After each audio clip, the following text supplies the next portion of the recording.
Hello বন্ধুরা, ইতিমধ্যে জল দপ্তরের দারুণ একটি রিক্রুটমেন্টের বিজ্ঞপ্তি প্রকাশিত হয়ে গেল, বা বলতে পারেন এই মাসের সেরা চাকুরির বিজ্ঞপ্তি, যেখানে কিন্তু উচ্চ মাধ্যমিক পাস শিক্ষাগত যোগ্যতায় upper division clerk, lower division clerk, stenographer, draftsman সহ বিভিন্ন রকম পোস্ট রয়েছে। শুধুমাত্র জল দপ্তরে পার্মানেন্ট চাকুরির যে বিজ্ঞপ্তি, সেটি কিন্তু আজকের এই ভিডিওটির মাধ্যমে দেখতে পারবেন। বলতে পারেন এই মাসের সেরা একটি চাকুরির বিজ্ঞপ্তি আজকের এই ভিডিওটির মাধ্যমে দেখতে চলেছেন। তো আমি আপনাদের কি বলবো, এই নোটিশটি ডাউনলোড করবার লিঙ্ক রয়েছে ভিডিওটির নিচে ডিসক্রিপশন বক্সে, পেয়ে যাবেন টেলিগ্রাম গ্রুপের লিঙ্ক, সেখানে যুক্ত হয়ে যাবেন। এখনও পর্যন্ত যারা যুক্ত হননি, সেখানে কিন্তু প্রতিনিয়ত আমি নোটিশের আপডেট আপনাদের দিয়ে থাকি। তো আজকের এই নোটিশটিও কিন্তু আপনারা সেখানে টেলিগ্রাম গ্রুপ থেকে ডাউনলোড করে নিতে পারবেন। আর অনলাইনের মাধ্যমে আবেদন চলছে। পশ্চিমবঙ্গের প্রত্যেকটি জেলার ছেলে মেয়ে সকলেই আবেদনটি করে নিতে পারবেন। তো চলো দেরি না করে রিক্রুটমেন্টের নোটিশটি এক এক করে দেখে নেওয়া যাক। আমি এক এক করে যে পোস্ট, সেই সকল পোস্ট অনুযায়ী বিশ্লেষণ করে দিচ্ছি। তো বন্ধুরা, ইতিমধ্যে সবার প্রথমে আমরা দেখব যে ফার্স্ট ডেট এবং লাস্ট ডেট কী রয়েছে। দেখুন, এখানে বলা রয়েছে অনলাইনে রেজিস্ট্রেশন করতে হবে 18/3/2023 তারিখ থেকে। আবেদনটি ইতিমধ্যে শুরু হয়ে গেছে আর আবেদনটি চলবে। এখানে দেখুন last date submission of online application 17/4/2023 তারিখ পর্যন্ত, মিডনাইট, রাত 12টা পর্যন্ত এই আবেদনটি চলবে। যদি কেউ আবেদনটি করতে চান, এই তারিখের মধ্যে আবেদনটি করে কমপ্লিট করে নিতে হবে। তো আমরা এখানে দেখব টোটাল 6 ধরনের পোস্ট রয়েছে। সবার শেষে দেখতে পাবেন লোয়ার ডিভিশন ক্লার্ক, যেখানে লেভেল 2 হিসেবে আপনারা বেতন পাবেন। বেতন দাঁড়াবে 19,900 টাকা থেকে 63,200 টাকার মধ্যে।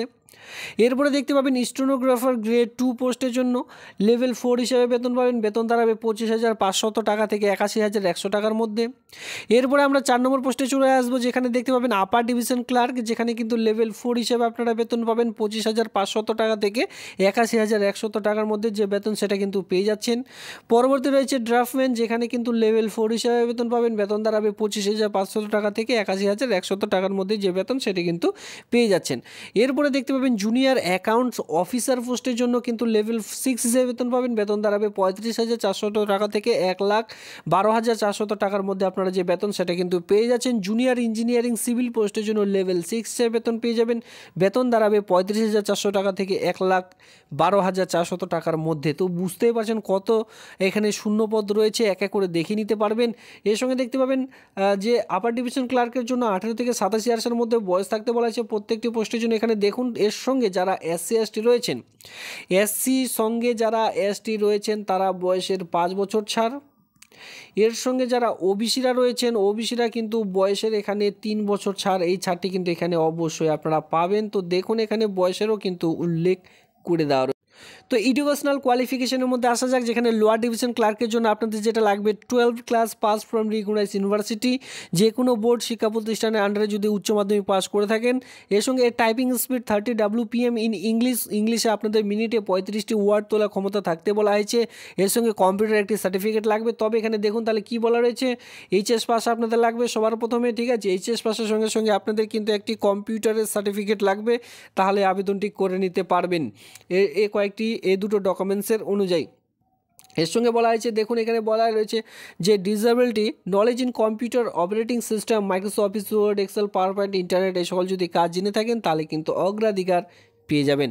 এরপর আমরা পরবর্তী পোস্ট চলে আসবো, যেখানে দেখতে পাবেন স্টেনোগ্রাফার গ্রেড 2 পোস্টের জন্য 12 standard pass from recognised university থেকে আপনাদের উচ্চ মাধ্যমিক পাস। এটাও কিন্তু সেই সেম উচ্চ মাধ্যমিক পাস। সঙ্গে দেখুন এখানে বলা হয়েছে skill short hand test on computer and speed in 80 WPM, তো মিনিটে 80টি ওয়ার্ড তোলার ক্ষমতা থাকতে বলা হয়েছে শর্ট হ্যান্ডে, ঠিক আছে। তাহলে এই আবেদনটি করে নিতে পারবেন স্টেনোগ্রাফার গ্রেড 2 পোস্টের জন্য। এরপরে দেখতে পাবেন আপার ডিভিশন ক্লার্ক, আমরা 4 নম্বর পোস্টে চলে আসবে, যেখানে বলা হয়েছে ডিগ্রি ইন রিকগনাইজড ইউনিভার্সিটি। যদি আপনারা কেউ BA পাস করে থাকেন, তাহলে কিন্তু আবেদনটি করে নিতে পারেন, মানে গ্র্যাজুয়েশন পাস এখানে লাগবে। সঙ্গে নলেজ যেটা জানতে বলা হয়েছে কম্পিউটার, ঠিক আছে, knowledge in computer system, Microsoft Office, Word, Excel, PowerPoint, internet, এই সকল কয়েকটি জাস্ট আপনাদের কাজ জানতে হবে। তাহলে এই সকল জল দপ্তরে আপনারা কিন্তু যে কাজ, সেই কাজগুলি পেয়ে যাবেন। এরপরে দেখতে পাবেন ড্রাফটম্যান, যেখানে কিন্তু ITS সার্টিফিকেট থাকতে বলা হয়েছে। ড্রাফটম্যান নিয়ে যদি থাকে তাহলে ভালো, না থাকলে ডিপ্লোমা যদি থাকে আপনাদের ড্রাফটম্যান নিয়ে বা সিভিল থাকে, তাহলে আবেদনটি করা যাবে। তাহলে এখানে কিন্তু আর তেমন কিছু বলা হয়নি, শুধুমাত্র ITI নইলে কিন্তু ডিপ্লোমা আপনাদের জাস্ট চাওয়া হয়েছে ড্রাফটম্যান নিয়ে, তাহলে আবেদনটি করে নিতে পারছেন। পরবর্তীতে দেখতে পাবেন যে জুনিয়র অ্যাকাউন্টস অফিসার পোস্টের জন্য ডিগ্রি ইন কমার্স নিয়ে আপনাদের কিন্তু ডিগ্রি পাস করতে বলা আছে, তাহলে আবেদন করা যাবে। সঙ্গে বলা হয়েছে 3 years working experience accounts in government অফিসে যদি কাজ করার অভিজ্ঞতা থাকে অ্যাকাউন্টসের, তাহলে কিন্তু এই যে কাজ জুনিয়র অ্যাকাউন্টস অফিসার এই পোস্টের জন্য আপনারা কিন্তু যে কাজ সে কাজটির জন্য আবেদন করে নিতে পারেন। জুনিয়র ইঞ্জিনিয়ারিং পোস্টের জন্য দেখুন ডিপ্লোমা ইন সিভিল ইঞ্জিনিয়ারিং নিয়ে আপনাদের থাকতে বলা আছে, তাহলে আবেদনটি করা যাবে। সঙ্গে বলা আছে degree in civil engineering or ET recognised university থেকে যদি করে থাকেন সেক্ষেত্রে অগ্রাধিকার আপনারা পেয়ে যাবেন। তো এই যে আবেদন, এই আবেদনটি আপনাদের করতে হবে পুরোপুরি অনলাইনের মাধ্যমে। সঙ্গে আমি আপনাদের বলেছিলাম SC/ST হয়ে থাকলে 5 বছরের যে ছাড়, সঙ্গে আরও কয়েকটি যে কাস্ট রয়েছে এই সকল কাস্টের বেলায় ছাড় রয়েছে। আপনারা অবশ্যই একটু এই নোটিশটি ডাউনলোড করার পর চেক আউটটি করে নেবেন। এর সঙ্গে আমি আপনাদের বলে রাখি এই যে আবেদনটি রয়েছে, আবেদনটি করবার জন্য আপনাদের কিন্তু কিছু ফি পেমেন্টও আপনাদের করতে হবে, সেটাও দেখিয়ে দেবো ভিডিওর শুরুতেই। এর সঙ্গে বলে রাখি এখানে কিন্তু দেখতে পাবেন ফার্স্ট স্টেজ রিটেন টেস্ট আপনাদের হবে 100 মার্কে, ঠিক আছে। 90 মিনিট আপনারা সময় পেয়ে যাবেন। MCQ টাইপের আপনাদের যে সকল কোয়েশ্চেন সে সকল থাকবে।